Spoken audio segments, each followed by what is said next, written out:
میں دعوت دوں گا شرق اللہ کے مشہور عالم دین استاد الاساتذہ آصف اقبال مدنی حفظ اللہ کو، جن کا عنوان ہے ارکان اسلام میں توحید کی نشانی کیا ہے۔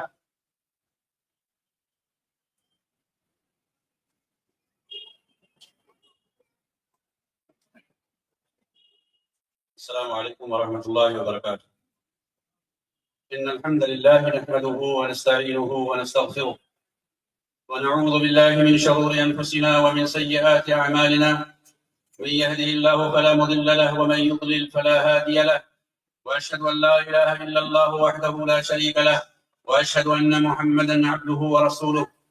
اما بعد فان خير الحديث كتاب الله، وخير الهدي هدي محمد صلى الله عليه وسلم، وشر الامور محدثاتها، وكل محدثه بدعه، وكل بدعه ضلاله، وكل ضلاله في النار. اعوذ بالله السميع العليم من الشيطان الرجيم، من همزه ونفخه ونفسه. بسم الله الرحمن الرحيم. وما خلقت الجن والانس الا ليعبدون. رب اشرح لي صدري ويسر لي امري واحلل عقدة من لساني يفقهوا قولي. سبحانك لا علم لنا الا ما علمتنا انك انت العليم الحكيم. معزز علماء کرام، برادران اسلام، خواتین اسلام، اللہ رب العالمین کی بے پناہ ہم حمد و تعریف اور اس کی ثنا بیان کرتے ہیں جس کا وہ مستحق ہے۔ اور اللہ رب العالمین نے اپنے فضل و کرم سے ہمیں اس بابرکت اجتماع میں، اس بابرکت اجلاس میں اللہ نے شرکت کا موقع عطا فرمایا۔ اللہ تعالیٰ سے دعا ہے کہ اللہ تبارک و تعالیٰ اس پروگرام کو ہر اعتبار سے باعث خیر و برکت بنائے، اور جو بھی اس پروگرام میں حاضر اور شریک ہوئے ہیں اللہ رب العالمین سبوں پر اپنی خاص رحمتیں نازل فرمائے، اور اس پروگرام سے ہر اعتبار سے ہمیں مستفید ہونے کا موقع اللہ میسر فرمائے۔ محترم بھائیوں اور اسلامی ماں اور بہنوں، اس پروگرام میں جو موضوع ہے، میری تقریر کا موضوع ہے، آپ نے سماعت کی ہے کہ ارکان اسلام میں توحید کی نشانی۔ سب سے پہلے تو آپ یہ سمجھ لیں کہ اس پوری کائنات کے اندر جتنی بھی چیزیں ہیں، ساری چیزیں اس بات پر دلالت کرتی ہیں کہ اس کائنات کا معبود برحق صرف اور صرف اللہ تعالیٰ ہے۔ کائنات کا ذرہ ذرہ اس بات کا شاہد ہے، گواہ ہے، اس میں کوئی شک نہیں ہے کہ اس کائنات کا تنہا معبود برحق لا الہ الا اللہ نہیں ہے، کوئی معبود برحق سوائے اللہ۔ وفی کل شیء لہ آیۃ تدل علی انہ واحد۔ ہر چیز میں اس بات کا اثر، اس بات کی علامت اور دلالت موجود ہے کہ اس کائنات میں اللہ کے سوا کوئی معبود نہیں۔ لو کان فیہما آلہۃ الا اللہ لفسدتا۔ اگر اس کائنات میں اللہ کے سوا کوئی دوسرا معبود ہوتا تو یہ کائنات رہتی ہی نہیں۔ اس لیے تمام انبیاء کرام علیہم الصلوۃ والسلام اس دنیا میں اسی پیغام کو لے کر کے آئے کہ ما لکم من الہ غیرہ، لوگوں اللہ کے سوا تمہارا کوئی معبود برحق نہیں ہے۔ ویسے دعویٰ کے اعتبار سے تو بہت سے لوگ دعویٰ کرتے ہیں کہ یہ معبود ہے، وہ معبود ہے، لیکن حقیقت یہ ہے کہ حقیقی معبود صرف اللہ تعالیٰ ہے۔ ذلك بأن الله هو الحق وأن ما يدعون من دونه هو الباطل وأن الله هو العلي الكبير۔ اللہ تبارک و تعالیٰ ہی معبود برحق ہے، اور اللہ کے علاوہ جن جن چیزوں کی اس دنیا میں عبادت کی جاتی ہے اور اسے معبود سمجھا جاتا ہے وہ باطل ہے، اور اللہ تبارک و تعالیٰ ہی بلند و بالا ہے، اللہ ہی بہت بڑا ہے۔ تو سارے انبیاء کرام، چاہے نوح علیہ السلام ہو، چاہے ہود علیہ السلام ہو، چاہے صالح علیہ السلام ہو، چاہے ابراہیم علیہ السلام ہو، موسیٰ علیہ السلام ہو، عیسیٰ علیہ السلام ہو، ہمارے نبی جناب محمد رسول اللہ صلی اللہ علیہ وسلم، تمام انبیاء کرام علیہم الصلوۃ والسلام کی دعوت کا خلاصہ اور نچوڑ یہی ہے، وما ارسلنا من قبلك من رسول الا نوحی الیہ انہ لا الہ الا انا فاعبدون۔ اے نبی صلی اللہ علیہ وسلم، آپ سے پہلے جتنے بھی رسول و پیغمبر ہم نے بھیجے سبوں کو اسی بات کی تاکید کی اور انہیں وحی کی کہ اللہ کے سوا کوئی معبود برحق نہیں۔ وَلَقَدْ بَعَثْنَا فِي كُلِّ أُمَّةٍ رَسُولًا أَنِ اعْبُدُوا اللَّهَ وَاجْتَنِبُوا الطَّاغُوتَ۔ اللہ کہتا ہے کہ ہم نے ہر امت میں رسول بھیجا اور ان کو یہی پیغام دے کر کے بھیجا کہ اللہ کی عبادت کی جائے، اور اللہ کے علاوہ جن جن چیزوں کی عبادت دنیا میں کی جاتی ہے اس کی عبادت نہیں ہو سکتی، یہ حرام ہے، یہ جائز نہیں ہے۔ اللہ تعالیٰ قرآن مجید میں ارشاد فرماتا ہے وَمَا خَلَقْتُ الْجِنَّ وَالْإِنسَ إِلَّا لِيَعْبُدُونِ۔ جنات اور انسان کو اس لیے پیدا کیا گیا ہے کہ سارے انسان اور سارے جنات صرف ایک اللہ کی عبادت کریں، إِلَّا لِيُوَحِّدُونَ، صرف ایک اللہ کی عبادت کریں، اللہ کے سوا کسی کی بھی عبادت نہیں کریں۔ اللہ فرماتا ہے يَا أَيُّهَا النَّاسُ اعْبُدُوا رَبَّكُمُ الَّذِي خَلَقَكُمْ وَالَّذِينَ مِن قَبْلِكُمْ لَعَلَّكُمْ تَتَّقُونَ۔ اے لوگوں، تمام انسانوں کو اللہ نے خطاب کیا، اور سب سے پہلے اللہ نے قرآن میں یہ حکم دیا کہ عبادت کرو اس کی اپنے رب کی جس نے تمہیں پیدا کیا اور تم سے پہلے جتنے بھی لوگ آئے سبوں کو پیدا کیا۔ یعنی اس کائنات میں خالق اگر کوئی ہے تو صرف اللہ تعالیٰ ہے، اللہ تعالیٰ ہی صرف خالق۔ تو جو خالق ہے عبادت اسی کی ہونی چاہیے، جو رازق ہے عبادت اسی کی ہونی چاہیے، جو زندگی عطا کرتا ہے عبادت اسی کی ہونی چاہیے، جو موت دیتا ہے عبادت اسی کی ہونی چاہیے، عبادت اللہ کی سوا کسی کی بھی جائز اور درست نہیں ہے۔ اللہ کے نبی جناب محمد رسول اللہ صلی اللہ علیہ وسلم نے ارشاد فرمایا کہ بني الاسلام على خمس: شهادة ان لا اله الا الله وان محمد رسول الله واقام الصلاة وايتاء الزكاة وصوم رمضان وحج البيت من استطاع اليه سبيلا۔ اسلام کی بنیاد 5 چیزوں پر رکھی گئی جس کو ارکان خمسہ کہا جاتا ہے۔ سب سے پہلا رکن کیا ہے؟ اس بات کی شہادت دینا، اس بات کا اعلان کرنا، اس بات کا اعتراف کرنا کہ اللہ کے سوا کوئی معبود نہیں اور محمد صلی اللہ علیہ وسلم اللہ کے رسول ہیں۔ دوسرے نمبر پر نماز قائم کرنا، صلاۃ ادا کرنا، زکوٰۃ دینا، رمضان کا روزہ رکھنا، اور جو بیت اللہ جانے کی استطاعت اور طاقت رکھتا ہے اسے بیت اللہ حج کے لیے جانا۔ یہ اسلام کے کل 5 ارکان ہیں، اور ان ارکان میں اگر آپ دیکھیں گے اور فکر کریں گے تو اسلام کے ہر رکن میں توحید کا مظہر، توحید کی علامت اور توحید کی نشانی بہت نمایاں طور پر ظاہر ہے۔ اس کو بتانے کی ضرورت نہیں، لیکن موقع ہے اور عنوان یہ دیا گیا ہے کہ ارکان خمسہ میں یعنی 5 ارکان کے اندر توحید کی جو علامتیں ہیں وہ مختصر طور پر ہمارے سامنے وہ بات رکھی جائے، چونکہ یہ کام ہمیشہ ہم لوگ کرتے ہیں، نمازیں پڑھتے ہیں، روزہ رکھتے ہیں، حج کرتے ہیں، زکوٰۃ دیتے ہیں، الحمدللہ۔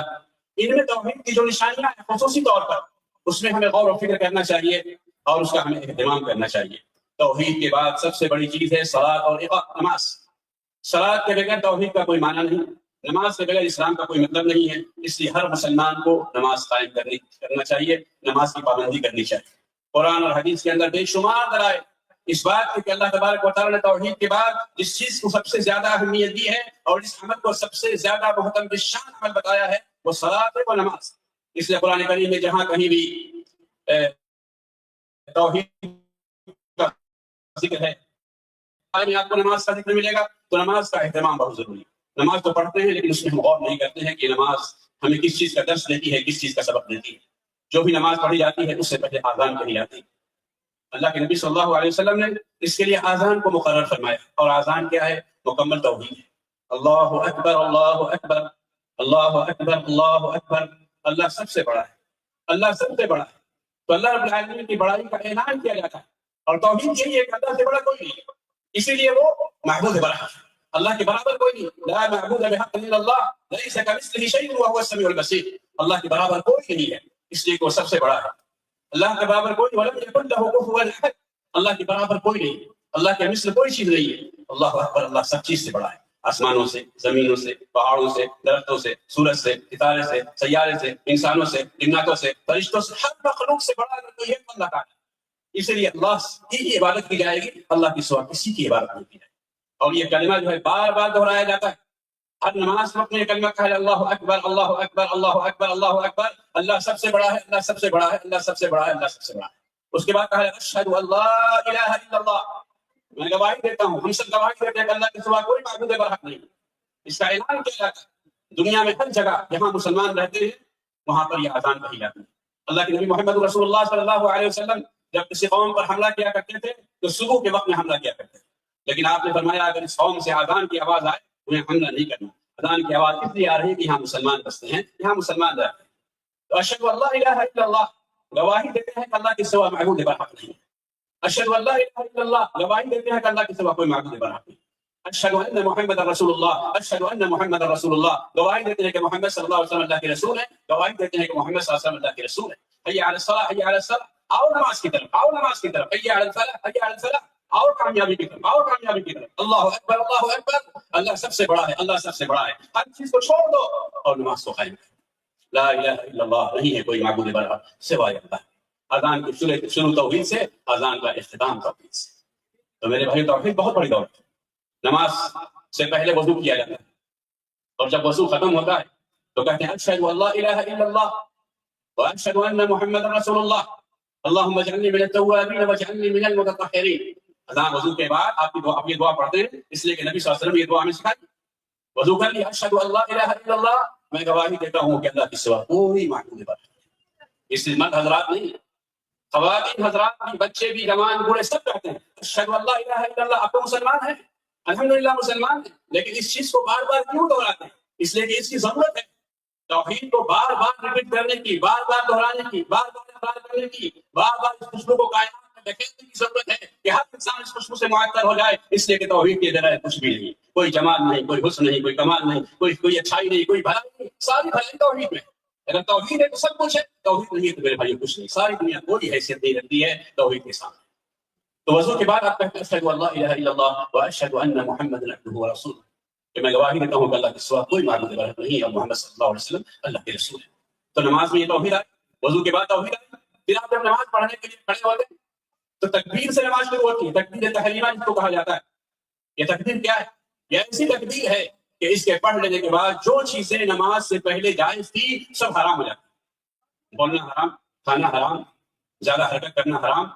کوئی بھی کام جو دنیا کا تھا، جو نماز سے پہلے آپ کیا کرتے ہیں، دکان کھولے ہوئے تھے لیکن جب نماز میں کھڑے ہوئے تھے دکان کا خیال نہیں، مکان کا خیال نہیں، بیوی کا خیال نہیں، بچے کا خیال نہیں، دوست کا خیال نہیں، دنیا سے ادھر ہو جائے اللہ اکبر کہہ دیا، اب خاموشی جاری ہو گئی، پورا سناٹا چھا گیا. اب آپ ایک دوسرے مقام پر پہنچ گئے، اللہ کی بارگاہ میں آپ حاضر ہو گئے. وہاں آپ کو مناجات کرنی ہے، وہاں آپ کو بات چیت کرنی ہے، وہاں آپ کے سامنے گفتگو کرنی ہے. پیشانی آپ کی سجدے کے سامنے آپ کی نگاہ ہونی چاہیے، وہاں آپ کو دیکھنا ہے، نہ ادھر دیکھنا ہے، نہ ادھر دیکھنا ہے، نہ اوپر دیکھنا ہے، نیچے دیکھنا ہے، سجدہ کہاں پر کرنا ہے وہاں آپ کو دیکھنا ہے. کیوں؟ تاکہ آپ کو یہ سمجھ میں آئے گا کس کے سامنے کھڑے ہیں. اس اللہ کے سامنے کھڑے ہیں جو سب سے بڑا ہے. اگر آپ نے اس کی بڑائی کو تسلیم کر لیا تو پھر دوسرا کوئی بڑا آپ کے سامنے نہیں ہوگا جس کے سامنے آپ رکوع کریں گے، جس کے سامنے آپ قیام کریں گے، جس کے سامنے آپ ہاتھ پھیلائیں گے، جس سے آپ دعا کریں گے، جس سے آپ فریاد کریں گے، جس کے نام پر نذر و نیاز کریں گے، جس کی آپ قربانی کریں گے. یہ صرف اللہ رب العالمین کے لیے ہے. اللہ اکبر، اللہ سب سے بڑا ہے. جب سب سے بڑا ہے تو دیوی کی پوجا نہیں، دیوتا کی پوجا نہیں، مٹی کی پوجا نہیں، پتھر کی پوجا نہیں، سورج کی پوجا نہیں، چاند کی پوجا نہیں، انسان کی پوجا نہیں، فرشتے کی پوجا نہیں، نبی کی پوجا نہیں، ولی کی پوجا نہیں، کسی کی پوجا پاٹ نہیں. پوجا پاٹ اگر ہے صرف اللہ کی ہے. وما خلقت الجن والانس الا ليعبدون الا ليوحدون. اللہ نے سارے جنات اور انسانوں کو اسی لیے پیدا کیا کہ کسی کی بھی عبادت نہیں کرے، صرف عبادت اللہ تعالیٰ کی کرے. تو نماز آپ کی شروع ہو گئی الحمدللہ. اس کے بعد آپ کی زبان سے جو کلمہ نکلتا ہے، اکثر مسلمان نماز پڑھتے ہیں تو یہ دعا پڑھتے ہیں، اس کی دعائیں بھی ثابت ہے. اللہ کے نبی صلی اللہ علیہ وسلم سبحانک اللہم وبحمدک وتبارک اسمک وتعالی جدک ولا الہ غیرک. سبحانک، اللہ تو پاک ہے، ہر چیز سے اللہ پاک ہے. ہر اس چیز سے اللہ پاک ہے جس کو یہ اللہ رب العالمین کے ساتھ شریک کرتے ہیں، شامل کرتے ہیں. اللہ کا کوئی شریک نہیں. اللہ اپنی ذات میں اکیلا ہے، بے مثل ہے، بے مثال ہے. اللہ اپنی صفات میں بے مثل ہے، بے مثال ہے، اس کے جیسا کوئی نہیں. اللہ کی ربوبیت میں کوئی شریک نہیں، اللہ کے اسماء میں کوئی شریک نہیں، اللہ کی صفات میں کوئی شریک نہیں، اللہ رب العالمین کی عبادات میں کوئی شریک نہیں. تو سب سے پہلے اللہ کی تسبیح بیان کرتے ہیں سبحان. اور ہم تسبیح نہیں بیان کرتے، یہ توحید ہے میرے بھائی. کائنات کی ہر چیز اللہ کی تسبیح بیان کرتے ہیں. اللہ قرآن مجید میں ارشاد فرماتا ہے وَإِن مِّن شَيْءٍ إِلَّا يُسَبِّحُ بِحَمْدِهِ وَلَكِن لَّا تَفْقَهُونَ تَسْبِيحَهُ. یہ آسمان، یہ زمین، یہ سورج، یہ ستارے، یہ چاند، یہ سیارے، شمس و قمر، بر و بحر، خشک و تر، ساری چیزیں اللہ کی تسبیح بیان کرتی ہے، لیکن تم سمجھ نہیں پاؤ گے ایسا. اللہ کہتا ہے. تو میرے بھائی، ہم حضرت انسان کا کیا حال ہونا چاہیے؟ ہمیں بھی ہر وقت اللہ کی باتیں بیان کرنی چاہیے کہ اللہ شرک سے پاک ہے. اللہ رب العالمین کا کوئی شریک نہیں ہے، کسی بھی چیز میں اللہ کا کوئی شریک نہیں ہے. لوگوں نے اپنے اپنے طور پر دنیا میں معبود بنا رکھے ہیں. لوگ یہ سمجھتے ہیں کہ یہ بھی دیتا ہے، وہ بھی دیتا ہے، یہ اولاد دیتا ہے، یہ شفا دیتا ہے، یہ فنا دیتا ہے، یہ فنا کرتا ہے. اللہ کے علاوہ کوئی کچھ نہیں کرتا ہے، سب کچھ اللہ کرتا ہے. ان اللہ علی کل شیء قدیر. اللہ ہر چیز پر قادر ہے. اللہ رب العالمین کو دینے میں کسی بھی مدد، کسی کی مدد کی کوئی ضرورت نہیں ہے. نہ آسمان پیدا کرنے میں کسی کی مدد کی ضرورت پیش آئی، نہ زمین پیدا کرنے میں کسی کی مدد کی ضرورت پیش آئی. تو ہمارے مسائل کو حل کرنے میں اللہ تعالیٰ کو کسی کی ضرورت پیش آئی. دوسروں کو پیش آ سکتی ہے، جو محتاج اور مخلوق ہو، اللہ کو کوئی ضرورت نہیں ہے. اللہ اکیلے ہر چیز پر قادر ہے. تو سبحانک اللہم وبحمدک، حمد اللہ تعالیٰ کے لیے، سارے کمالات اس کے لیے ہیں، اللہ تعالیٰ کے لیے توحید ہے. سارے کمالات کا اگر کوئی مستحق ہے تو اللہ تعالیٰ. سورہ آیت الکرسی پڑھیے، اس میں اللہ نے اپنی صفات کو بیان کر دیا. 25 صفات یا اس سے زائد صفات کا ذکر ہے. تو اللہ تنہا سارے کمالات کا مستحق ہے. اللہ جیسا کمال والا کوئی نہیں ہے اس کائنات کے اندر. تو عبادت کا حق کسی اور کو کیسے ہو سکتا ہے؟ وبحمدک وتبارک اسمک وتعالی جدک ولا الہ غیرک. اللہ کا نام بہت بابرکت ہے، اللہ کا نام بہت بابرکت ہے. اللہ کے نام سے کوئی بھی کام کیا جائے گا اللہ اس میں خیر و برکت ڈال دیتا ہے. اور اللہ کے نبی صلی اللہ علیہ وسلم نے ارشاد فرمایا کہ اگر کوئی صبح میں 3 مرتبہ یہ دعا پڑھ لے گا بسم اللہ الذی لا یضر مع اسمہ شیء فی الارض ولا فی السماء وهو السمیع العلیم، تو اسے کوئی بھی چیز آسمانوں میں اور زمین میں نقصان نہیں پہنچا سکتی. تو اللہ کا نام بہت ہی خیر والا، بہت ہی برکتوں والا ہے، اور اللہ رب العالمین جیسا کوئی نہیں. وتبارک اسمہ وتعالی جدک، اور اللہ بلندیوں والا ہے، علو شان شان والا ہے. اللہ کی ذات بلند ہے، اللہ قہر والا ہے، اللہ غلبے والا ہے، اللہ سلطان والا ہے. اللہ جیسا کوئی حکومت کرنے والا نہیں، اللہ جیسا کوئی ملک نہیں، کوئی بادشاہ نہیں، اللہ جیسا کوئی نہیں.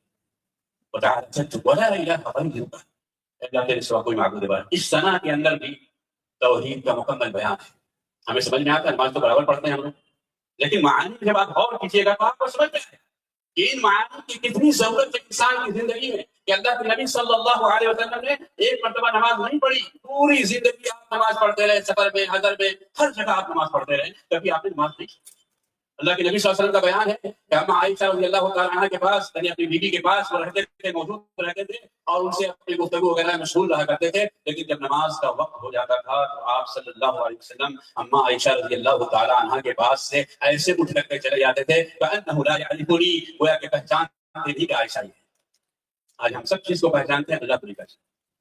آج ہم مسلمانوں کا جو حال ہے میرے بھائی، بڑے افسوس کے ساتھ کہنا پڑتا ہے، آج ہم ہر چیز کو پہچانتے ہیں، بیوی کو، بچے کو، دکان کو، دوست کو، میٹنگ کو، کلب کو، ہر چیز کو ہم پہچانتے ہیں، ہر چیز کی اہمیت کو سمجھتے ہیں، لیکن یہ نہیں سمجھتے ہیں کہ اب نماز کا وقت ہو گیا، ساری چیزوں کو چھوڑ کر کے اللہ کی پہچانا چاہیے. اس لیے کہ اللہ کے پاس جو کچھ ہے وہ کسی کے پاس نہیں ہے. ان دکانوں سے آپ کیا کر سکتے ہیں جب اللہ آپ کو نہیں دے گا؟ ان ہاتھوں سے آپ کیا کر سکتے ہیں جب اللہ آپ کو طاقت نہیں دے گا؟ اس زبان سے آپ کیا بول سکتے ہیں جب اللہ کو ہمارے اندر نہیں دے گا؟ اپنے عمل سے آپ کیا سوچ سکتے ہیں جب اللہ آپ کو فکر نہیں دے گا؟ میرے بھائی، ساری طاقتیں تو اللہ تعالیٰ کی طرف سے ملتی ہے، مال بھی اللہ کی طرف سے ملتا ہے، بیوی بھی اللہ کی طرف سے ملی ہے، اولاد بھی اللہ کی طرف سے ملی ہے، ساری دنیا اللہ کی طرف سے ملی ہے. تو اس دنیا کے چکر میں پڑ کر کے اس رب سے منہ موڑنا یا اس کو چھوڑ دینا جس سے سب کچھ ملتا ہے، یہ عقل مندی نہیں ہے، یہ عقل مندی نہیں ہے. اللہ کے نبی صلی اللہ علیہ وسلم اس دنیا میں نہیں آئے کہ ہم بیوقوف بنے رہے. اللہ کے نبی صلی اللہ علیہ وسلم نے جنگ میں نماز نہیں چھوڑی، صحابہ کرام نے جنگ میں نماز نہیں چھوڑی. آج ہماری نماز فجر میں کہاں ہے؟ فجر میں کتنا سب ہو رہا ہے. رمضان کا مہینہ تھا، الحمدللہ سحری کھا کر کے لوگ مسجدوں میں پہنچا کرتے ہیں. آج کتنے لوگ فجر کی نماز میں آ رہے ہیں؟ ایک سب مشکل سے نہیں ہو پاتی. جو لوگ مسجد میں برابر جاتے ہیں وہ اس بات کو اچھی طرح سے کیوں ایسا کیوں؟ کیا اللہ تعالیٰ وہ نہیں رہا؟ کیا اس کا عمل نہیں رہا؟ اس کی بادشاہت نہیں رہی؟ وہ معبود برحق نہیں رہا؟ ہر چیز میں ہمیں اللہ رب العالمین کی، ہمیشہ ہمیں اللہ کی عبادت کرنی چاہیے. اعبد ربک حتی یأتیک الیقین، اپنے رب کی عبادت کرتے رہو یہاں تک موت آ جائے. لا الہ الا اللہ ہمیں مرتبہ نصیب ہونا چاہیے. کیسے؟ جب تک ہم عبادات کے اندر مداومت نہ برتیں، استقامت نہ اختیار کریں اور اللہ رب العالمین نے جو ذمہ داری کی اس ذمہ داری پر ہم قائم نہ رہیں، کلمہ ہمیں نصیب نہیں ہوگا. تو نماز کی پابندی بہت ضروری ہے. یہ توحید ہے. نماز پڑھیں گے تو وہ توحید والے ہیں، نماز نہیں پڑھیں گے تو توحید والے نہیں ہیں، مسلمان نہیں ہیں. صحابہ کسی بھی چیز کے چھوڑنے کو کفر نہیں سمجھتے تھے سوائے نماز کے، کسی بھی چیز کے چھوڑ دینے کو کفر نہیں سمجھتے تھے سوائے نماز کے. اور یہ نماز منافقین اور مسلمانوں کے درمیان، کافروں اور مسلمانوں کے درمیان فرق کرنے والی چیز ہے. اللہ کے نبی صلی اللہ علیہ وسلم کے زمانے میں جو منافق ہوتا تھا وہ بھی نمازوں میں جماعت سے آ کر پڑھا کرتا تھا نماز. کیوں؟ اس لیے کہ وہ اسے مسلمان سمجھا جائے. آج تو ڈر ہمارے دلوں سے ختم ہو گیا. نماز پڑھے نہ پڑھے کچھ مسئلہ حل ہونے والا کچھ ہمارا بگاڑنے والا نہیں ہے. اللہ وعدہ تو اللہ رب العالمین نے کیا کہ جو گناہگار ہوگا اسے ہم سزا دیں گے، لیکن اللہ رب العالمین نے سزا کے لیے، حکم سزا کے لیے اس دنیا کو مقرر نہیں کیا ہے. اللہ نے آخری یعنی دن متعین فرمایا ہے، اس دن دودھ کا دودھ اور پانی کا پانی سب کچھ الگ ہو جائے گا. وَمَن يَعْمَلْ مِثْقَالَ ذَرَّةٍ خَيْرًا يَرَهُ وَمَن يَعْمَلْ مِثْقَالَ ذَرَّةٍ شَرًّا يَرَهُ. ایک ذرہ برابر بھی کسی نے اگر بھلائی کی ہوگی تو وہاں اللہ رب العالمین اس کے سامنے ظاہر کرے گا، اور ایک ذرہ برابر بھی کوئی گناہ کا کام کیا ہوگا تو وہ بھی اپنی نگاہوں کے سامنے دیکھ لے گا.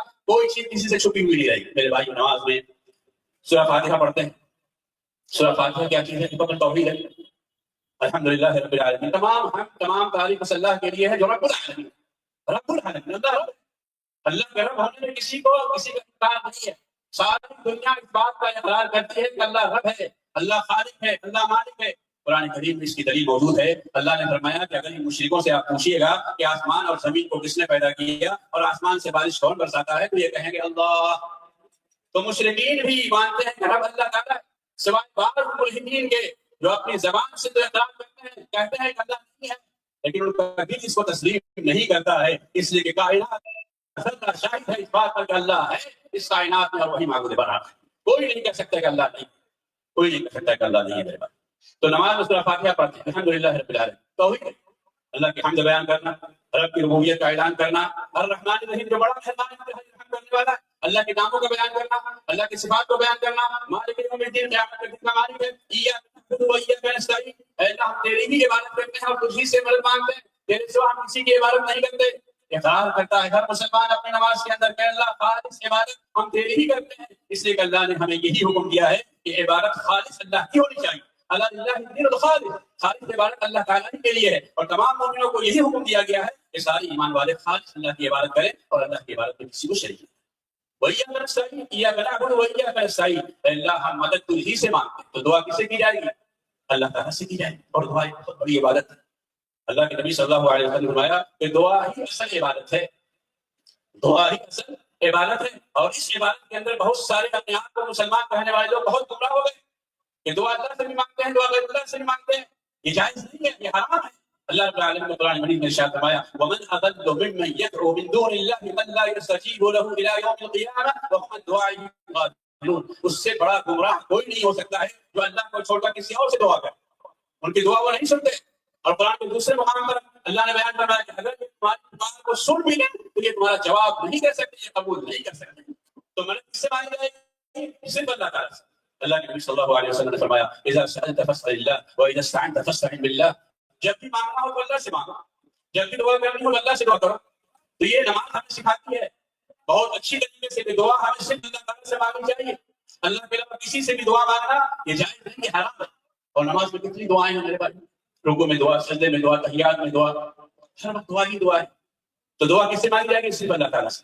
تو نماز میں اگر آپ غور و فکر کریں گے تو پوری نماز آپ کو توحید کا، صحیح توحید کا راستہ دکھاتی ہے. نماز میں قیام ہے، اور قیام کس کے لیے؟ صرف اللہ تعالیٰ کے لیے.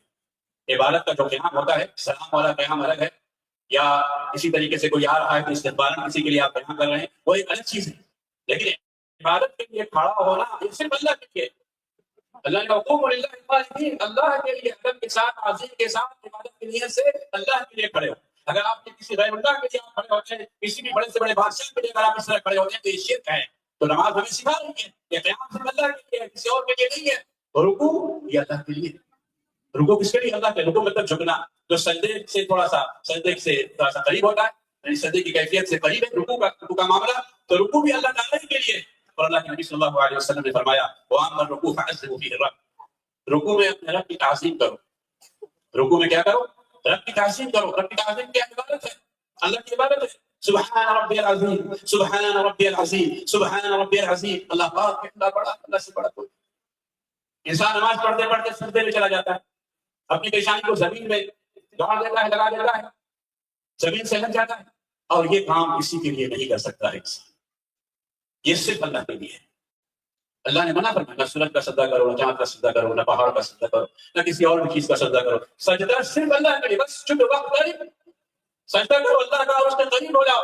جب سجدے میں انسان جاتا ہے سبحان ربی الاعلیٰ، سبحان ربی الاعلیٰ، سبحان ربی الاعلیٰ، اللہ بہت بڑا، بہت بلند ہے. یہ سجدہ کسی اور کے لیے جائز نہیں، کسی مولانا صاحب کے لیے، کسی پیر صاحب کے لیے، کسی صوفی صاحب کے لیے، کسی کے لیے بھی سجدہ جائز نہیں. اللہ کے نبی صلی اللہ علیہ وسلم نے فرمایا کہ اگر میں سجدہ کرنے کی اجازت دیتا کہ کوئی مخلوق کسی مخلوق کا سجدہ کرے تو میں بیویوں کو حکم دیتا کہ وہ اپنے شوہروں کا سجدہ کرے. لیکن ایسا نہیں اسلام. تو سجدہ یہ عبادت ہے، یہ عبادت کسی اور کے لیے جائز نہیں، چاہے کوئی بھی جو کسی بھی مقام پر مرتبہ ہو. میرے بھائی سجدہ کرتے ہیں. اسی طرح نماز کے اندر آپ جلسے میں بیٹھتے ہیں، تحیات میں بیٹھتے ہیں، کہتے ہیں التحیات للہ والصلوات والطیبات. تمام تعظیم اللہ کے لیے. سجدہ تحیات میں ہر مسلمان اس بات کا اعتراف کرتا ہے التحیات للہ، ساری عبادت اللہ تعالیٰ کے لیے. والطیبات، ساری دعائیں، ساری عبادتیں، ساری نمازیں اور سارے اچھے اقوال، یہ سب اللہ تعالیٰ کے لیے، کسی اور کے لیے نہیں. ان صلاتی ونسکی ومحیای ومماتی لا شریک لہ. نماز، قربانی، زندگی، موت، سب کچھ اللہ رب العالمین کے لیے ہے، جس کا کوئی شریک نہیں. یہی زندگی کا پیغام ہے، یہی ہمارے نبی کریم صلی اللہ علیہ وسلم کے آنے کا مقصد ہے، یہی آسمان و زمین کے بنانے کا مقصد ہی ہے، یہی ہمارے اولاد کو پیدا کرنے کا مقصد ہے، وجود بنانے کا مقصد ہے، یہی قرآن کرنے کا مقصد ہے کہ سارے انسان صرف اللہ کی عبادت کرے، اللہ کے سوا کسی کی عبادت نہ کرے. یہ جو ابھی الحمدللہ ہم رمضان کے مہینے سے فارغ ہوئے ہیں، رمضان کی جو یہ عبادت ہے بہت ہی عظیم عبادت ہے. اس رمضان کے اندر اللہ رب العالمین کی ربوبیت، اللہ کی رحمت، اللہ کی مہربانی، اللہ کی برکتیں، اللہ رب العالمین کی بخششیں، ساری چیزیں پورے طور پر ظاہر ہوتی ہیں. اللہ کتنا بڑا مہربان ہے کہ اللہ نے پورے سال کا روزہ فرض نہیں کیا، مہینہ کا روزہ فرض کیا، پھر پورے 24 گھنٹے کا روزہ فرض نہیں کیا، صبح سازی سے لے کر غروب آفتاب تک روزہ فرض کیا، پھر عید میں سحری بھی کھانا ہے. رحمتوں کی بے شمار نشانیاں ہیں جو اللہ کے ناموں میں سے ایک عظیم نام ہے. اللہ کی ربوبیت دیکھیے، اللہ تعالیٰ جنت کے دروازوں کو کھولتا ہے، جہنم کے دروازے کو بند کرتا ہے، آسمان کے سارے دروازوں کو کھول دیتا ہے، خود اس مہینے کو وجود میں لاتا ہے. ان میں سے کوئی جو اس طرح کا کام کر سکتا ہے کوئی کائنات کے اندر کوئی مخلوق، کوئی بادشاہ جو ایسا کر سکتا ہے جو اللہ تعالیٰ رمضان کے مہینے میں کرتا ہے؟ کوئی نہیں. یہ تو اللہ رب العالمین کی ربوبیت پر، اللہ کے رب ہونے پر یہ چیز دلالت کرتی ہے. رمضان کے روزے سے آپ یہ سبق حاصل کیجیے کہ اللہ ہمارا رب ہے. جب ہمارا رب ہے تو مالک ہمارا وہ ہے، تو عبادت کس کی کریں گے؟ اللہ کے سوا کسی کی عبادت کرنا ہمارے لیے جائز ہے، درست نہیں. زکوٰۃ میرے بھائیوں یہ اسلام کا ایک عظیم رکن ہے. اس عظیم رکن کے اندر جب انسان کا مال نصاب کو پہنچ جاتا ہے دوستوں جو 2.5% یا 40واں حصہ اللہ تعالیٰ نے اور اللہ کے رسول صلی اللہ علیہ وسلم نے جو متعین کیا ہے وہ حصہ آپ تو نکالتے ہیں. کس کے کہنے سے آپ نکالتے ہیں؟ سوائے اللہ کے کوئی اور نہیں ہے جس نے آپ کو یہ حکم دیا ہے. مال سے انسان کو کتنی محبت ہے معلوم ہے؟ اللہ قرآن میں کہتا ہے وَتُحِبُّونَ الْمَالَ حُبًّا جَمًّا، تو مال سے بہت زیادہ محبت کرتے ہیں. اللہ قرآن میں کہتا ہے وَإِنَّهُ لِحُبِّ الْخَيْرِ لَشَدِيدٌ، انسان مال کی محبت میں بہت زیادہ سخت ہوتا ہے. یہ زکات جو نکالی جاتی ہے لاکھ روپے کروڑ روپے جو آپ زکات میں نکالتے آسان ہے. پیسہ کو نکالنا آسان ہے، لیکن حکم کس کا ہے؟ آرڈر کس کا ہے؟ بات کس کی ہے؟ شریعت کس کی ہے؟ قانون کس کا ہے؟ نظام کس کا ہے؟ اللہ تعالیٰ کا ہے، سب سے بڑا ہے. وہی معبود اگر اس نے حکم دیا کروڑوں روپے آپ اپنے تجوریوں سے خالی کر دیتے ہیں، غربا مساکین میں آپ تقسیم کر دیتے ہیں، حکم اللہ کا مان کر کے آپ کرتے ہیں. تو اللہ رب العالمین کا حکم ماننا یہی تو اس کو معبود ماننا ہے.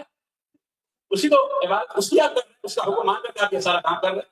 ورنہ آپ یہ کام کر سکتے ہیں. روزہ کے دنوں میں آپ اپنی بیویوں کے پاس نہیں جاتے. کیوں نہیں جاتے؟ اللہ کا حکم حلال تو ہے آپ کے لیے، کھانا حلال ہے، پینا حلال ہے، لیکن آپ کیوں نہیں کرتے؟ کس کے حکم سے نہیں کرتے؟ اللہ کے حکم سے جو اس کائنات کا رب ہے اس کے سوا کوئی رب نہیں، کوئی معبود نہیں. اس کا حکم مان کر کیا کر سکتے ہیں؟ میرے بھائیوں یہ زکات یہ حج کا مہینہ جو شروع ہو چکا ہے، اور اللہ رب العالمین سے دعا ہے کہ اللہ تعالیٰ جو لوگ بھی حج کے سفر پہ جانے والے ہیں اللہ ان کے سفر کو آسان بنائے، مبارک بنائے، اور خیر و عافیت اور سلامتی کے ساتھ سارے حجیوں کو اللہ وہاں پہنچائے، اور عافیت اور ایمان کے ساتھ اور حج کی قبولیت کے ساتھ اور صحت و سلامتی کے ساتھ اللہ انہیں ان کے گھروں تک واپس بھی لیا ہے. تو میرے بھائیوں جو حج میں لوگ جا رہے ہیں، یہ حج توحید کا یہ بہت بڑا پیغام ہے. حج یہ توحید کا یہ بھی بہت بڑا پیغام ہے. حج کی جو شروعات ہوتی ہے انسان اپنے کپڑوں کو اتار دیتا ہے، جو سلا ہوا کپڑا ہوتا ہے اسے اتار دیتا ہے. یہ بھی کوئی آسان چیز نہیں، یہ بھی کوئی آسان چیز نہیں. کسی بھی حکم پر جو آپ عمل کر رہے ہیں اس کے حکم سے آپ یہ عمل کر رہے ہیں. یہ دیکھیے تو حکم دینے والا، یہ نظام لانے والا، کسی کے کہنے سے کپڑا نہیں کھولتے. یہ کپڑا جو آپ نے کھولا ہے اللہ کے حکم سے کھولا ہے. یہ جو آپ منا جا رہے ہیں، یہ جو آپ مزدلفہ جا رہے ہیں، یا آپ عرفات جا رہے ہیں، یا اپنا گھر سے اپنی بیوی بچہ اپنے کاروبار کو اتنے دنوں کے لیے جو بند کر کے جا رہے ہیں، کیوں جا رہے ہیں؟ اس کے حکم سے جا رہے ہیں. اس اللہ کے حکم سے جس کو آپ نے سب سے بڑا سمجھا ہے. اگر یہی حکم کسی ملک کی طرف سے کسی بادشاہ کی طرف سے ہو جائے تو کیا آپ اس کام کو کریں گے؟ آپ نے کس کو بادشاہ مانا؟ جو آپ سے عظیم کر اسے آپ نے بڑا سمجھا ہے، اس سے بڑا کسی کو آپ نہیں مانتے، اس لیے اس کا جو بھی حکم آ رہا ہے آپ مان رہے ہیں. آپ کہتے ہیں کپڑا اتارنے کے لیے کہا گیا کپڑا اتار دیا، آپ کو مینا جانے کے لیے کہا گیا آپ مینا چلے گئے، آپ کو خانہ کعبہ کا 7 مرتبہ طواف کرنے کے لیے کہا گیا آپ نے کبھی نہیں کہا 7 مرتبہ 8 کریں گے، ہم 6 کریں گے، ہم مینا نہیں جائیں گے، ہم مزدلفہ نہیں جائیں گے، ہم عرفہ نہیں جائیں گے، ہم قربانی نہیں کریں گے. ایسا آپ نے کہا نہ کہتے ہیں آپ. کیوں؟ اس لیے کہ آپ توحید کو مانتے ہیں. آپ کو اللہ سے محبت ہے. اللہ سے دعا ہے کہ محبت اللہ ہمارے سینوں میں اتنا بڑھا دے، اتنا بڑھا کہ جو ہمارے ایمان میں کمی دکھائی دے رہی ہے اللہ تعالیٰ اپنے فضل و کرم سے ہمارے ایمان کو بلندیوں تک پہنچا دے. ہمارے ایمان کو ہمارے سینوں میں اللہ مضبوط اور راسخ فرما دے کہ اللہ کا کوئی بھی حکم آئے ہم ماننے کے لیے تیار ہو جائیں. نہ جان کی پرواہ کرے، نہ مال کی پرواہ کرے، کسی اور چیز کی پرواہ کرے. صحابہ کرام کسی چیز کی پرواہ نہیں کرتے تھے میرے بھائیوں اللہ کے حکم کے آ جانے کے بعد. اور یہی توحید ہے، اسی کا نام توحید ہے. قرآن کا بھی موقع آ رہا ہے ابراہیم علیہ السلام اپنے بچے کو ذبح کرنے کے لیے تیار ہوئے. کیوں؟ یہ حکم کس کا تھا؟ اللہ. یہ نہیں کہا کہ میرا بیٹا ہے، اتنے سالوں کے بعد جب اسے بیٹا ہوا ہے، بڑے ارمانوں کے ساتھ یہ بیٹا آیا ہے، اس کو ہم کیسے ذبح کر سکتے ہیں؟ یہ توحید نہیں ہے. یہ کہنا یہ کیسے ہوگا، وہ کیسے ہوگا، ایسے کیوں ہوگا، ویسے کیوں، یہ توحید نہیں ہے. اللہ کے حکم کے سامنے اپنی عقل نہیں چلے گی، اپنی منطق نہیں چلے گی، اپنا فلسفہ نہیں چلے گا. ہر چیز کو آپ ایک طرف رکھ کے اللہ کے حکم کو آپ ایک طرف. تو بھائی حج کا مہینہ ہے، حج میں آپ کا جو اعلان ہوتا ہے احرام باندھنے کے بعد لبیک اللہم لبیک لبیک لا شریک لک لبیک ان الحمد والنعمت لک والملک لا شریک لک. اللہ میں حاضر ہوں، اللہ میں حاضر ہوں. اور یہی چیز ہمیشہ ہونا چاہیے. نماز کے لیے جب اذان دی جائے اللہ میں حاضر ہوں. رمضان کا جب مہینہ ہے اللہ میں حاضر ہوں. زکات کا فرض ہے اللہ میں حاضر ہوں. ماں باپ کی خدمت کا موقع ہے اللہ میں حاضر ہوں. بیوی کی خدمت کا موقع ہے اللہ میں حاضر ہوں. اولاد کی خدمت کا موقع ہے اللہ میں حاضر ہوں. بڑوں کی تعظیم کا مسئلہ اللہ میں حاضر ہوں. اچھے اخلاق کا معاملہ اللہ میں حاضر ہوں. ہر چیز میں آپ حاضری اپنی دکھائیے، صرف حج میں نہیں. اور حج سے آنے کے بعد حرام کام میں جائیے، حرام مال آپ کمائیے، حج کے لیے اچھا مال کمائیے تاکہ حج کرنا ہے، اور حج کے بعد آپ خرابیوں میں لگ جائے. ایسا نہیں ہونا چاہیے. لبیک اللہم لبیک لبیک لا شریک لک لبیک. اللہ تیرا کوئی شریک نہیں، تیرا کوئی شریک نہیں، تیرا کوئی شریک نہیں. لبیک لا شریک لک الحمد والنعمت لک والملک لا شریک لک. تمام تعریف اللہ تیرے لیے، تمام نعمت اللہ تیری طرف سے. اللہ تیرے لیے حمد ہے، تیرے لیے تعریف ہے، اور تیرا کوئی شریک نہیں. ایک مرتبہ یہ کلمہ نہیں پڑھا جاتا ہے بلکہ بار بار اس کلمے کو دہرایا جاتا ہے، یہاں تک کہ آدمی کنگری مارنے تک پہنچتا ہے تو وہاں پر اس کلمے کو چھوڑ دیتا ہے. لیکن بار بار اس کلمے کے دہرانے کا کیا مطلب ہے، کیا معنی ہے، وہ آپ اچھی طرح سمجھ سکتے ہیں کہ اللہ کے نبی صلی اللہ علیہ وسلم اسے زور سے پڑھنے کے لیے کہا. مرد حضرات سے زور سے پڑھیں، خواتین حضرات آہستہ سے پڑھیں، تاکہ یہ توحید ہمارے سینوں میں رچ جائے، بس جائے، ہماری زندگی کا ہر عمل خالص اللہ تعالیٰ کے لیے ہو اور ہم خالص اللہ تعالیٰ کی عبادت کرنے والے بن جائیں. تو حج یہ بہت بڑا پیغام ہے، یہ بہت بڑا درس ہے جو ہمیں اس بات کا سبق دیتا ہے کہ اپنے تمام اعمال کو، تمام عبادتوں کو اللہ رب العالمین کے لیے خاص کر لیں، اللہ رب العالمین کے لیے خالص کر لیں. اسی طرح سے میرے بھائیوں، آپ جب طواف کرتے ہیں تو بسم اللہ کہہ کر کے طواف کرتے ہیں، جب کنگری مارتے ہیں تو اللہ اکبر کہہ کر کے کنگری مارتے ہیں. اسی طرح جب صفا پر آپ چڑھتے ہیں تو کہتے ہیں اللہ لا الہ الا اللہ وحدہ لا شریک لہ لہ الملک وله الحمد وهو على كل شيء قدير لا اله الا الله وحده انجز وعده ونصر عبده وحزم الاحزاب. جو آپ کا طواف ختم ہوتا ہے تو 2 رکعت آپ نماز پڑھتے ہیں مقام ابراہیم کے پیچھے، موقع ملتا ہے تو نہیں تو کہیں بھی آپ پڑھتے ہیں، پہلی رکعت میں سورہ فاتحہ پڑھتے ہیں اور پھر کہتے ہیں قل یا ایھا الکافرون لا اعبد ما تعبدون ولا انتم عابدون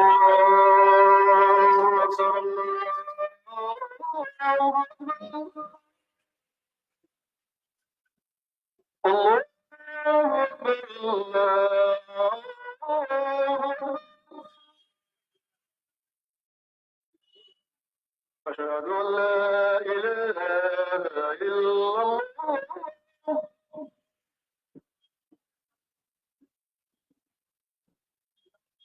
أشهد أن لا إله إلا الله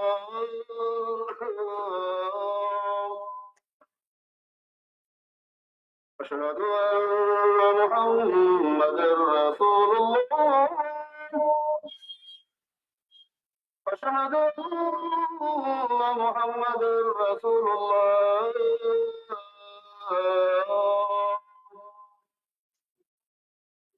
حي على الصلاة حي على الفلاح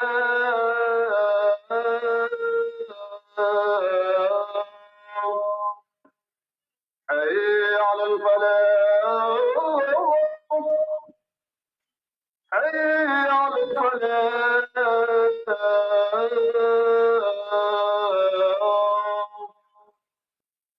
الله أكبر الله أكبر لا إله إلا الله.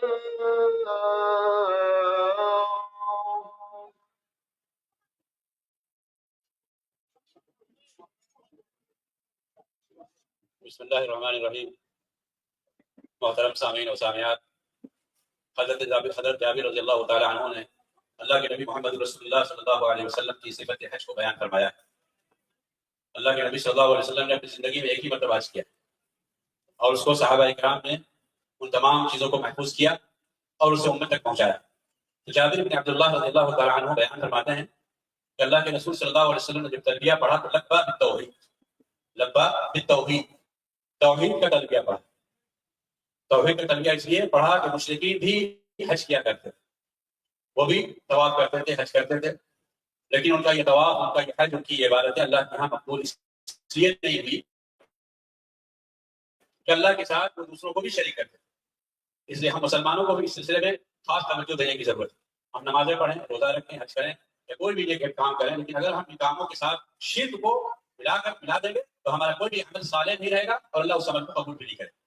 تو مشرکین اپنے وقت میں جو تلبیہ پڑھتے تھے حج کے موقع سے، ان کا تلبیہ یہ تھا لبیک اللہم لبیک لبیک لا شریک لک لبیک لبیک اللہم لبیک لبیک لا شریک لک الا شریکا تملکہ وما ملک.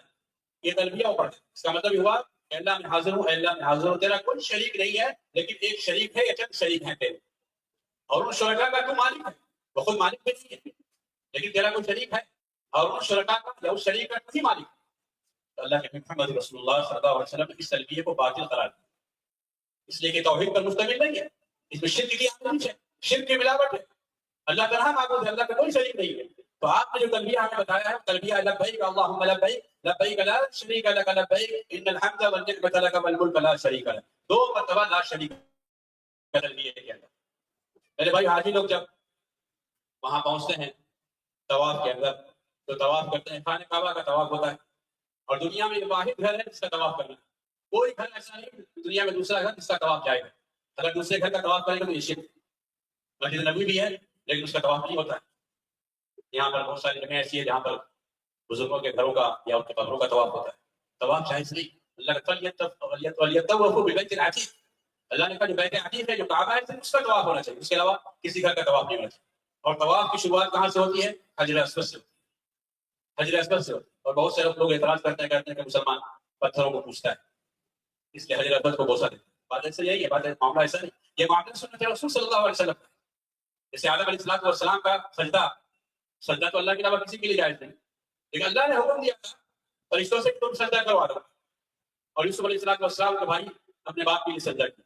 جب اللہ رب العالمین کا کوئی حکم آئے تو اس حکم کو ماننا ہے، وہاں پر کوئی اپنی عقل نہیں دوڑانی. تو یہاں پر حجر اسود کا جو بوسہ دینا ہے وہ دراصل اللہ کی عبادت ہے اور محمد رسول اللہ صلی اللہ علیہ وسلم کی سنت کی تعظیم، کیونکہ اللہ کے نبی صلی اللہ علیہ وسلم نے اس پتھر کو چھوا تھا، بوسہ دیا تھا اور فرمایا کہ جنت کا پتھر ہے، آدم کے اولاد کے گناہوں نے اس کو کالا کر دیا ہے. تو اس پتھر کو جو ہم چومتے ہیں کہ نبی کریم صلی اللہ علیہ وسلم کی سنت کے اعتبار سے ہم لوگ چومتے ہیں. اور عمر بن خطاب رضی اللہ تعالیٰ عنہ جب طواف کر رہے تھے اور حجر اسود کے پاس جب آپ پہنچے تو آپ نے ایک جملہ بیان فرمایا تھا، جس جملے کے ذریعے آپ کسی کو بھی یہ جواب آپ دے سکتے ہیں جو آپ کو اگر یہ کہتا ہے کہ مسلمان بھی پتھر کو پوچھتا ہے. عمر بن خطاب رضی اللہ تعالیٰ عنہ نے کہا واللہ انی لعالم انک حجر لا تضر ولا تنفع ولولا انی رأیت رسول اللہ صلی اللہ علیہ وسلم قبلک ما قبلک. عمر بن خطاب رضی اللہ تعالیٰ عنہ نے فرمایا کہ مجھے یقین ہے کہ تم پتھر ہو، نہ نقصان پہنچا سکتے ہو نہ نفع پہنچا سکتے. اگر اللہ کے رسول صلی اللہ علیہ وسلم کو تجھے بوسہ ہوا دیتے ہوئے نہیں دیتا تو تجھے بوسہ نہیں دیتا، کیونکہ سنت رسول ہے صلی اللہ علیہ وسلم. اور اللہ کا حکم ہے وما آتاکم الرسول فخذوه وما نهاکم عنه فانتهوا. جو رسول ہے اس کو لے لو اور جس سے منع کرے اس سے باز آ جاؤ. اللہ کے نبی صلی اللہ علیہ وسلم کے زمانے میں کوئی قسم کھایا اپنے باپ کی قسم تو اللہ کے نبی صلی اللہ علیہ وسلم نے فوراً منع فرمایا، کہا کہ باپ کی قسم مت کھاؤ، اللہ کی قسم کھاؤ. تو آپ کے سامنے کوئی شرک کا کوئی بھی معاملہ ہوا تو آپ خاموش نہیں رہے، آپ نے اس کی وضاحت کر دی صلی اللہ علیہ وسلم. تو اسی طریقے سے طواف صرف اللہ رب العالمین کے گھر کا ہے. رکن یمانی کو مسح کیا جاتا ہے، چھویا جاتا ہے، اس کا بوسہ نہیں دیا جاتا، اس لیے کہ بوسہ دینا یہ ثابت نہیں ہے اللہ کے نبی صلی اللہ علیہ وسلم سے، اس لیے اس کا بوسہ نہیں دیا جاتا. بہت سارے بھائی یا بہنیں طواف کے درمیان خانہ کعبہ کے غلاف کو پکڑ کر کے اس کو مسح کرتے ہیں، اسے بابرکت سمجھتے ہیں، اسے تبرک لینا حاصل چاہتے ہیں. تبرک اسی سے لیا جا سکتا ہے یا اسی چیز سے تبرک لیا جا سکتا ہے جس کی اجازت ہمیں قرآن و حدیث کے ذریعہ ملتی ہے، جس کی اجازت ہمیں قرآن و حدیث کے ذریعے ہمیں ملتی ہے. تبرک اسی سے لیا جا سکتا ہے، اپنی طرف سے کسی کو بابرکت سمجھ کر کے اسے متبرک نہیں مانا جا سکتا ہے. تو آپ کسی بھی چیز کو نہیں چھو سکتے ہیں تبرک کی نیت سے.